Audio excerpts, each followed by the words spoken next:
Merci pour votre fidélité renouvelée à Ahoué TV. Nous sommes dans l'autre regard, l'émission qui passe au peigne fin les questions liées aux droits humains, à la bonne gouvernance et la démocratie. Dans ce premier numéro, nous nous intéressons à un thème particulièrement sensible. Nous parlerons en réalité de la torture et autres formes ou peines dégradantes, inhumaines ou cruelles. Mais avant de rentrer dans le vif du sujet, permettez-moi de marquer une courte pause publicitaire. Pour marquer les 70 ans de la Déclaration universelle des droits de l'homme, les 20 ans de la Déclaration des défenseurs des droits de l'homme et la célébration de la Journée nationale de la société civile au Togo, le CACIT, avec l'appui du PPLM et du PROCEMA, en collaboration avec la CNDH, organise la 3e édition de la Nuit des droits de l'homme. Placée sous le thème « Renforçons notre engagement », cette soirée de gala distinguera les acteurs les plus performants dans la promotion et la protection des droits de l'homme au Togo. 16 catégories au total sont à primer pour cette édition. Rendez-vous le samedi 23 février 2019 à partir de 17 h à la salle de spectacle d'Agora Sangor. Les cartons d'invitation sont disponibles au siège du CACIT et au bureau des organisations partenaires. Infoline 22 26 56 53 91 39 21 96.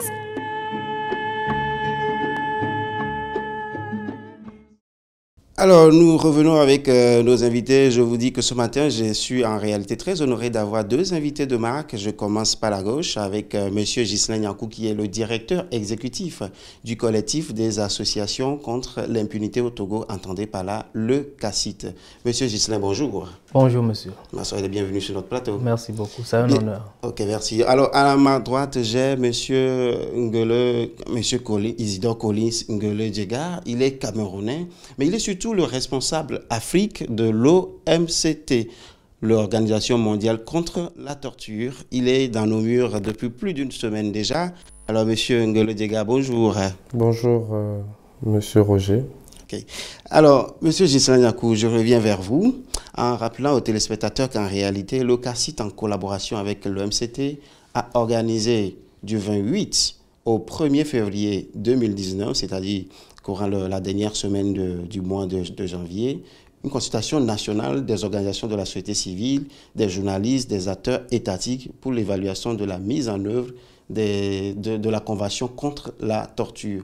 Et cela a duré toute la semaine. Alors logiquement, la question qu'on serait tenté de se poser, c'est de savoir pourquoi une consultation nationale en ce qui concerne la torture.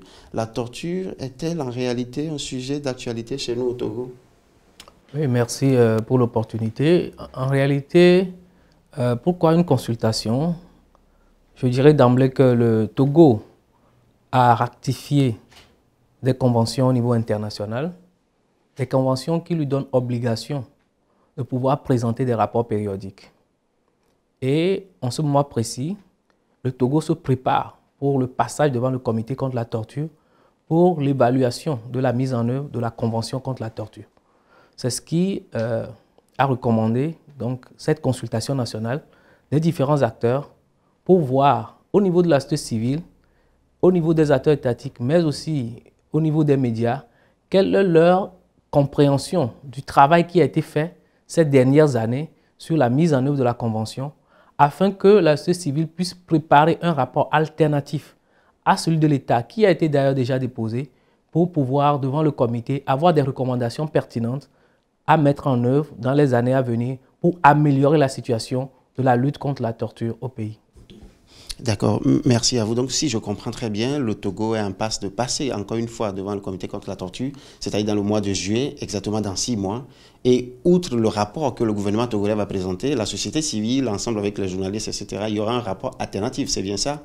Exact, c'est justement pour ça que nous avons fait cette consultation nationale et nous allons continuer par faire le travail sur le terrain, d'aller à la recherche de l'information. Nous étions, par exemple, dans les lieux de détention aussi, pendant cette consultation nationale pour voir, toucher du doigt la réalité des conditions de détention. Nous étions avec notre collaborateur de l'Organisation mondiale contre la torture.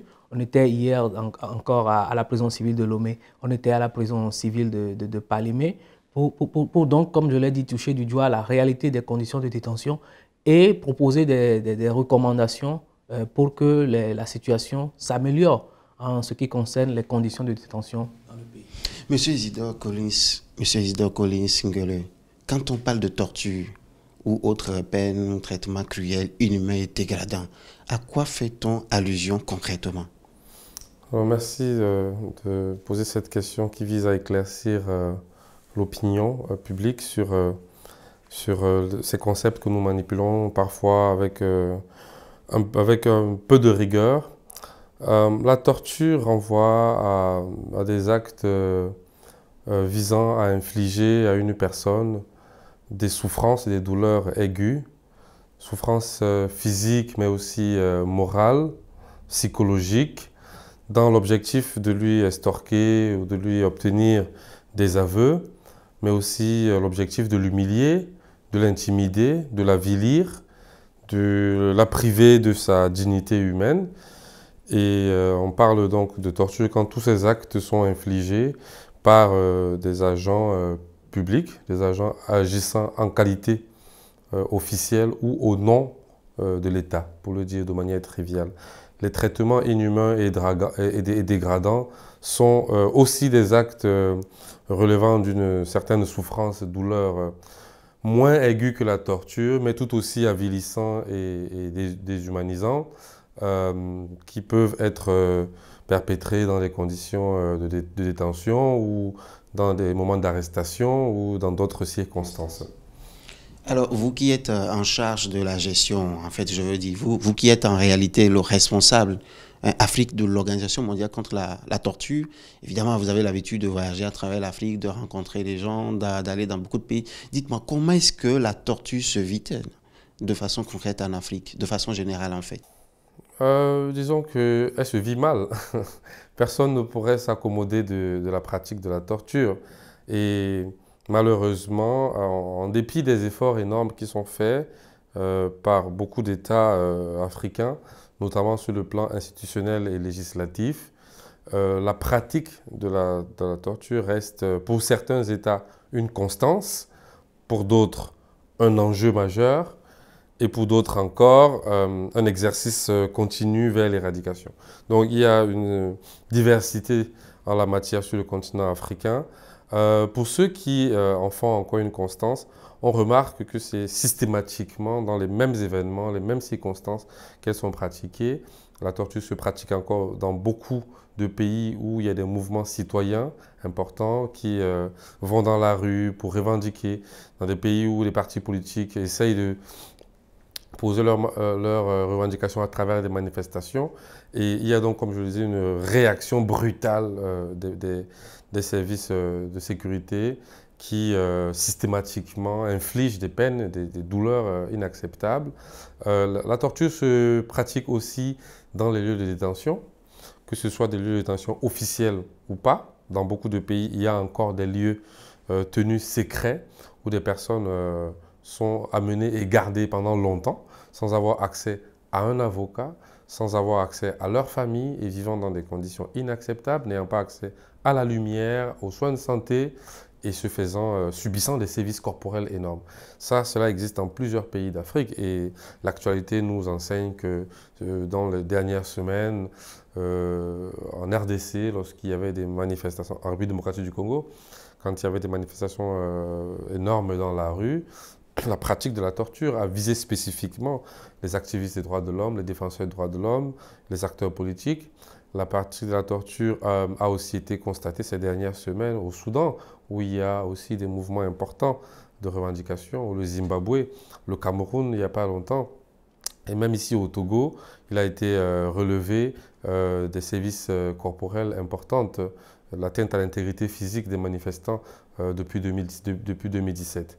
Donc, sur l'ensemble du continent, la torture demeure un enjeu majeur, quelquefois systématique, avec une ampleur qui fait peur. Disons aussi que depuis une dizaine d'années, il y a de nouveaux enjeux qui sont entrés dans la vie quotidienne des Africains. La lutte contre le terrorisme, la sécurité nationale est devenue une priorité pour plusieurs États qui se sont arrogés le droit d'appliquer la torture aux personnes soupçonnées d'actes de terrorisme. Il faut qu'on reste encore rigoureux dans l'usage des termes juridiques. Soupçonnées d'actes de terrorisme et conséquemment torturés. Et donc, c'est des sujets importants qu'il faut relever pour dire que l'interdit absolu de la torture est une obligation en droit national et international pour tous les pays africains et on ne doit y déroger et on ne doit pas s'y accommoder pour aucune raison que ce soit.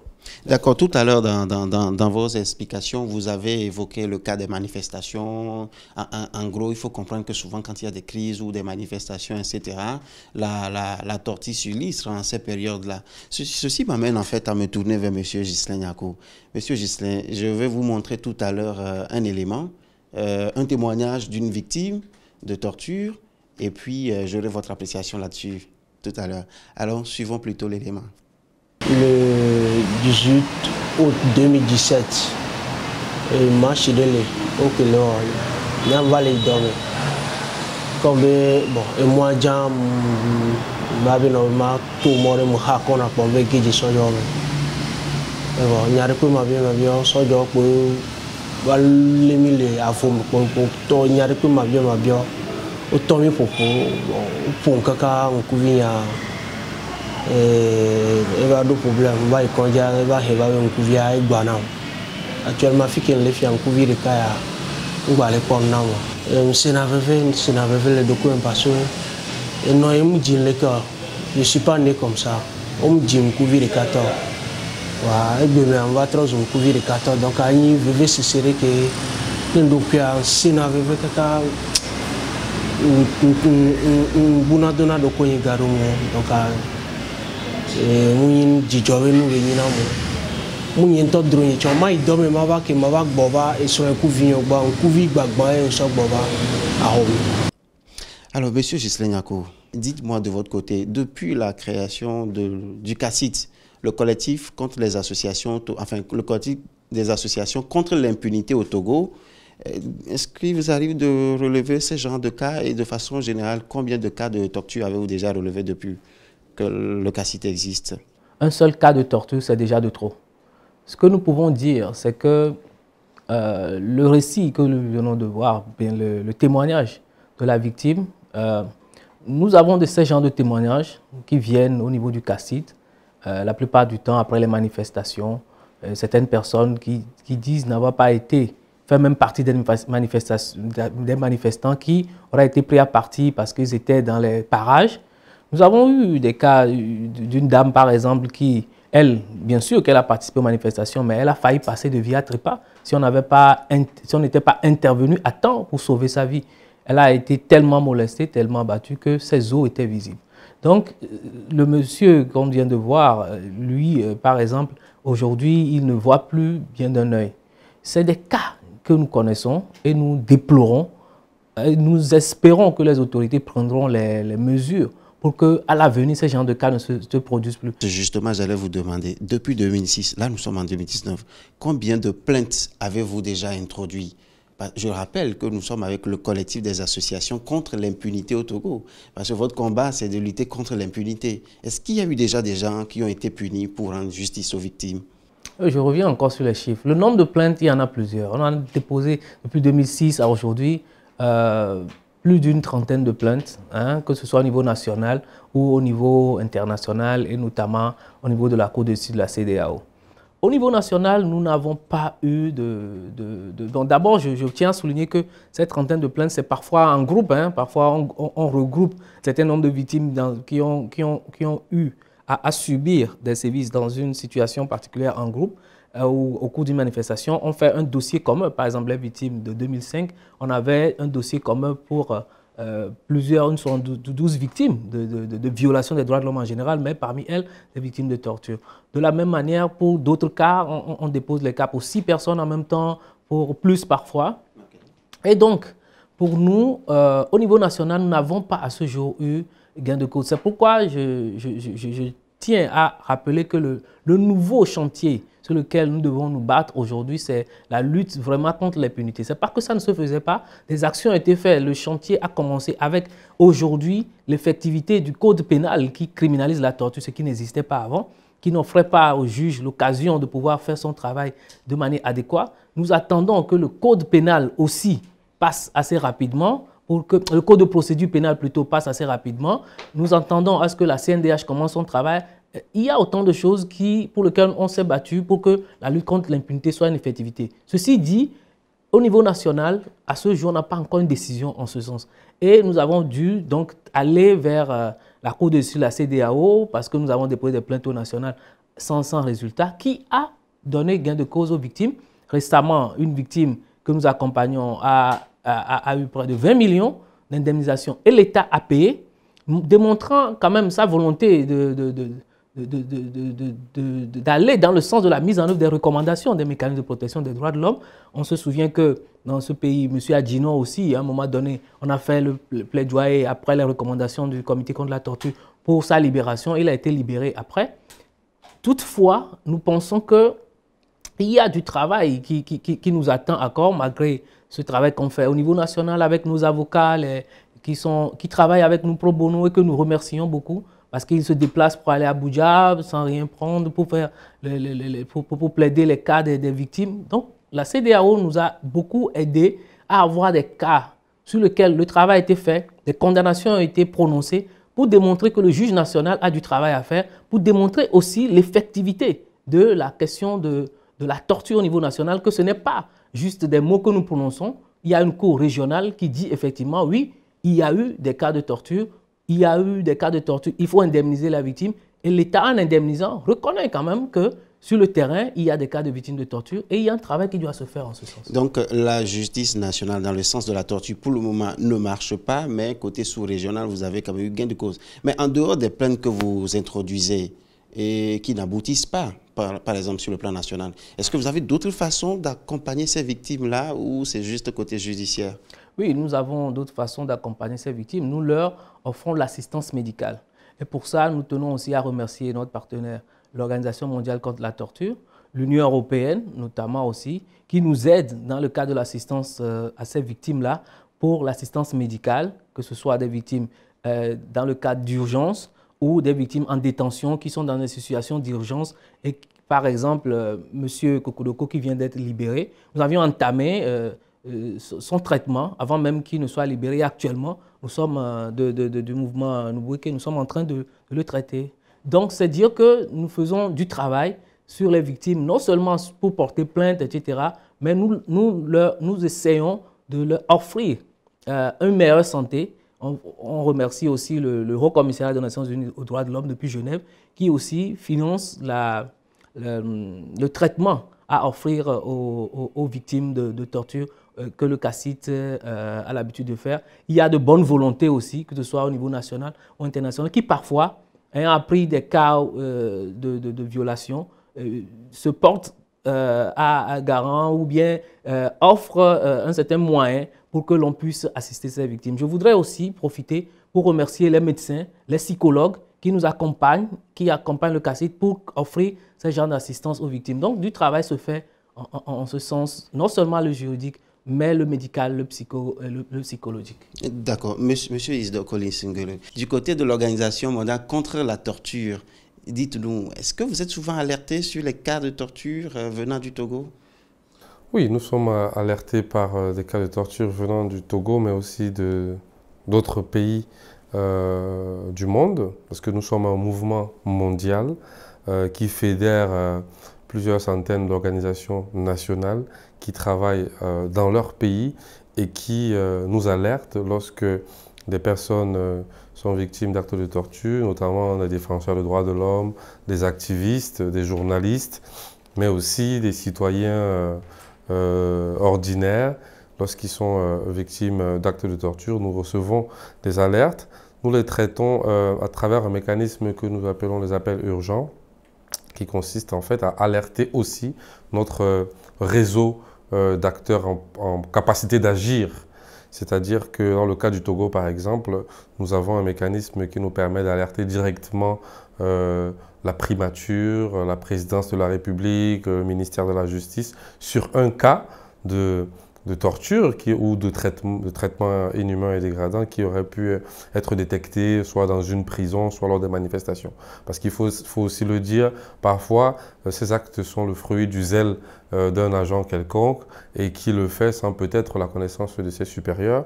Donc nous, ce que nous faisons, c'est que nous alertons ces supérieurs pour leur rappeler leurs obligations sur le plan international. Et si d'ailleurs même ces actes sont faits avec la bénédiction de leurs supérieurs, nous faisons savoir à ces supérieurs que nous le savons et qu'il leur appartient de réparer ces actes-là. D'accord, donc ça veut dire que dès que vous êtes alerté, vous menez quand même des initiatives vis-à-vis du pouvoir togolais, enfin je veux dire du gouvernement togolais. Oui, nous avons votre mécanisme que vous venez d'expliquer tout à l'heure. Ce n'est qu'un mécanisme parmi tant d'autres, c'est un mécanisme d'alerte et d'appel urgent. Il y a une approche contentieuse, donc en collaboration avec le CACIT, mais aussi dans d'autres pays avec d'autres organisations qui sont membres de notre réseau. Nous entamons des actions contentieuses dans le pays, dans les juridictions sous-régionales et régionales et sur le plan international. Ça, c'est lorsque l'État ne veut pas ou ne peut pas rétablir la victime dans ses droits, alors nous déclenchons un mécanisme. Aujourd'hui, nous sommes en train de lancer un groupe d'action judiciaire sur le plan africain qui va regrouper 15 brillants avocats africains pour travailler essentiellement sur la lutte contre l'impunité. Donc l'impunité des actes de torture. Nous allons donc engager avec des actions contentieuses, c'est-à-dire des procès, des litiges, dans le pays où l'acte s'est commis, dans la région africaine, sous-région, ou alors au niveau des Nations Unies dans les organes de traité. Donc voilà les mécanismes que nous utilisons. Et enfin, nous faisons du plaidoyer et de la sensibilisation. Nous n'avons pas qu'une approche offensive, nous avons aussi une approche constructive et collaborative avec les États. D'accord. Donc, je rappelle en fait aux téléspectateurs que le Togo passera, dans 6 mois, comme M. Ghislain Niakou l'avait dit, le Togo passera encore une fois devant le comité contre la torture pour qu'on évalue en fait tout ce qui a été fait jusqu'ici. Mais avant que le Togo ne passe, nous avons tendu notre micro au président de la Commission nationale des droits de l'homme, entendue par la CNDH, pour voir ce qui a été fait depuis le dernier passage du Togo, c'est-à-dire de 2012 à 2019, ce qui a été fait pendant ce temps-là où le Togo était passé pour la dernière fois. Suivons-le plus tôt.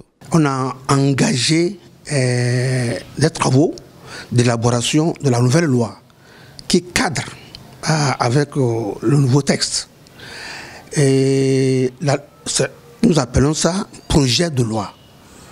Ça nous a pris du temps parce qu'il y a eu des séminaires qui sont venus entrecouper le processus d'élaboration du projet de loi, mais il y a eu aussi des mésententes par rapport au concept et par rapport à ce qu'on doit faire. Aujourd'hui, tous les malentendus ont été aplanis. On est tombé d'accord, nous en tant que Commission nationale des droits de l'homme, et de l'autre côté, le gouvernement, sur la conception que nous avons du contenu de ce traité-là. On est tombé d'accord. Le projet est devenu une loi qui a été proposée ou soumise à l'Assemblée nationale du pays et qu'il a adoptée il y a vraiment 2 ans maintenant.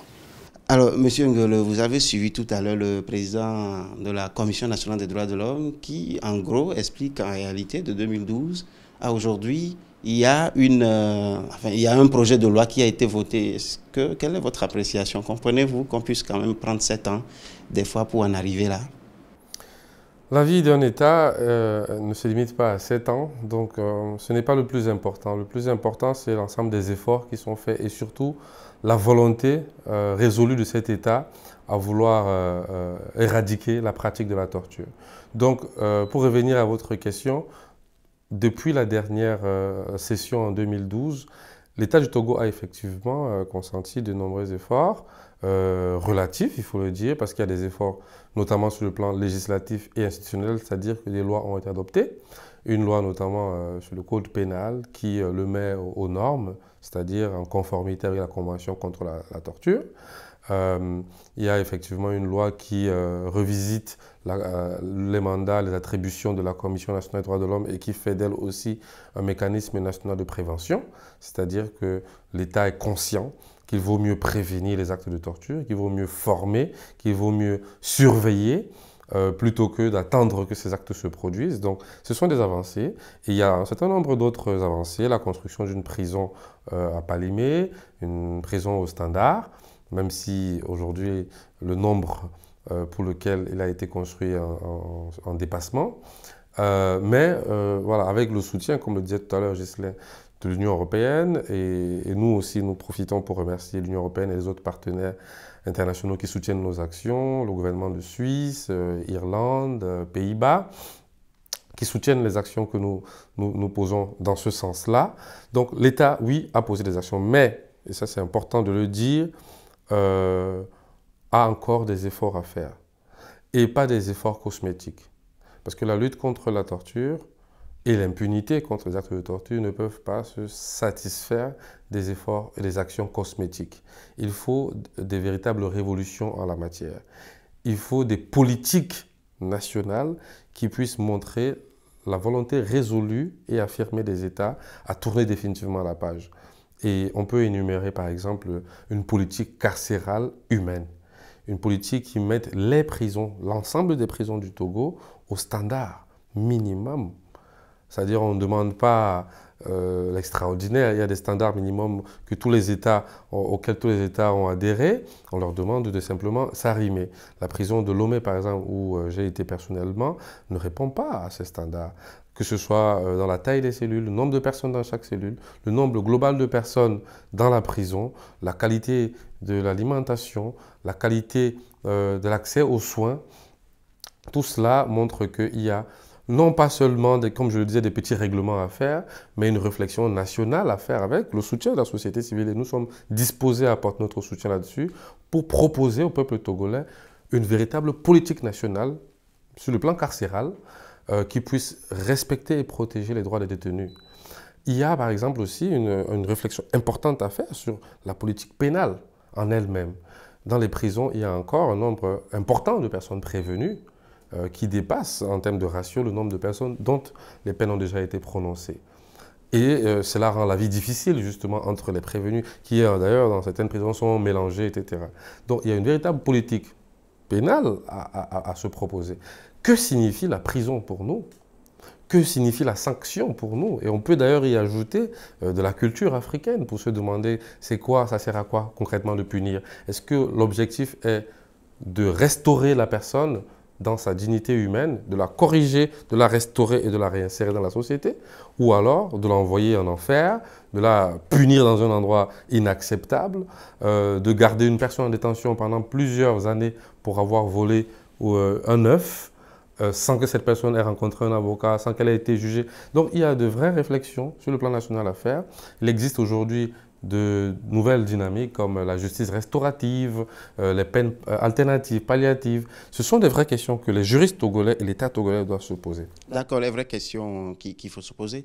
Mais nous approchons inexorablement vers la fin de cette émission. Mais quand on parle de torture, ça ne concerne pas que l'Afrique, ça nous le savons tous.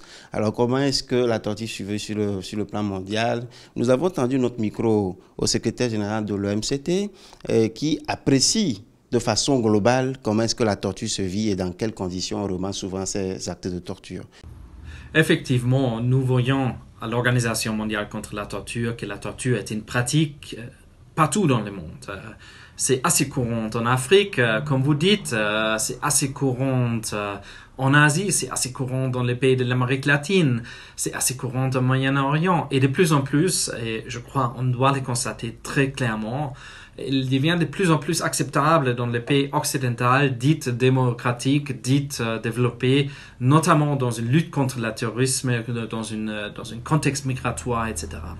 Donc c'est vraiment une ampleur globale et la torture se pratique un peu partout dans le monde. Malgré une prohibition absolue dans le droit international, comme l'esclavage, mais ce n'est pas traité dans la réalité comme l'esclavage dans son éradication en réalité. Je crois qu'il est important que la torture peut être motivée par des raisons très différentes. On pense à la torture politique, on pense à la torture qui s'est faite dans des conflits, à la torture qui s'est faite dans un contexte des conflits ethniques, par exemple. Mais la majorité des cas sont les gens des droits ordinaires, du droit pénal ordinaire qui sont maltraités dans les sociétés. Alors, tout à l'heure, dans son élément, il faisait cas du terrorisme. Il disait que souvent, c'est dans des cas de terrorisme et surtout de migration que même les nations dites démocratiques, les pays occidentaux, se prêtent également au jeu. Alors, ce qui sous-tend en fait qu'on ne peut pas, en aucun cas, On ne doit pas torturer, même s'il s'agit d'un terroriste. Alors pour finir, je voudrais vous poser une question. Quelqu'un qui fait exploser un bâtiment, qui fait peut-être assassiner comme ça 50 personnes, et on apprend que cette personne a posé d'autres bombes dans d'autres endroits également, 3 notamment. Cette personne a été arrêtée. Une fois arrêté, il refuse d'avouer là où il a posé les bombes. Diriez-vous qu'au nom des droits de l'homme, on va le laisser comme ça, sans l'amener par tous les moyens à avouer pour pouvoir sauver des vies humaines? Alors notre monde, le monde dans lequel nous vivons est traversé par de nombreuses crises, telles que le terrorisme, ce qu'on appelle aujourd'hui la crise migratoire, et puis bien d'autres crises, les extrémismes et les populismes dans plusieurs pays, y compris justement dits démocratiques. Donc, ces crises nous appellent aujourd'hui à un nouveau sursaut. Hein, le sursaut qui est né au lendemain des 2 grandes guerres mondiales où on s'était dit plus jamais ça. Et aujourd'hui, quand on fait face à ces nouvelles crises, le terrorisme notamment, on est tenté d'emprunter l'option facile qui consiste à éliminer immédiatement la personne, à la torturer, etc. Mais l'expérience nous a prouvé que cette pratique ne produit pas les résultats escomptés. Oui, sur 10 cas où les personnes ont été torturées dans l'objectif d'obtenir des aveux pour empêcher des explosions, etc., un seul cas a produit effectivement une réponse positive. C'est-à-dire que dans un seul cas, l'aveu donné par la personne torturée a abouti à trouver effectivement la bombe ou à une réponse qui s'avérait vraie. Ça veut dire quoi concrètement? Ça veut dire concrètement que la torture ne permet pas d'obtenir parce que c'est ça le but de la torture, ne permet pas d'obtenir les informations recherchées. Ce n'est pas en fait, c'est-à-dire on comprend la complexité de la question, mais l'épreuve a montré que ce n'est pas de cette façon-là. Dans les pays d'Afrique, parce que revenons un peu à ce qui nous concerne, qui ont été confrontés par exemple au terrorisme, le Nigeria, le Niger, le Burkina Faso, le Cameroun, et je peux citer la liste, etc., on voit quotidiennement que ce n'est pas parce que les armées ont des interventions musclées, torturent les populations, font des raids, incendient des villages, que ça règle le problème. C'est-à-dire que ce n'est pas ça qui règle le problème. Le problème, il est ailleurs. Et ce n'est pas par des actes de violence qu'on obtient une réponse. La violence engendrant systématiquement une autre violence. Et on entre dans un cercle vicieux. Pardon. Eh bien, merci à vous de nous avoir suivis, chers téléspectateurs. Mais avant de refermer tout, M. Ghislain Yakou, un dernier mot, certainement. Oui, c'est juste de vous dire merci pour l'opportunité, de remercier les partenaires que Isidore a cités, notamment l'Union européenne et les autres partenaires, de remercier l'OMCT pour sa collaboration et son accompagnement à la société civile togolaise à travers le CACIT, mais aussi de toutes les initiatives au niveau africain qui sont en passe d'être mises en œuvre de manière globale pour la lutte contre l'impunité, qui, comme je le dis, est le chantier sur lequel nous devons renforcer nos actions désormais au niveau du Togo et de l'Afrique. Monsieur Colis Nguele, un dernier mot? Le seul dernier mot, peut-être une dernière phrase plutôt. Aucune circonstance, même exceptionnelle, ne peut nous permettre de pratiquer la torture. Personne ne doit s'en accommoder et personne ne doit tolérer quelque acte de torture que ce soit. Merci à vous, chers invités. Merci à vous également, chers téléspectateurs. Tout le plaisir a été pour nous. Continuez de rester fidèles à Ahoué TV. À la prochaine.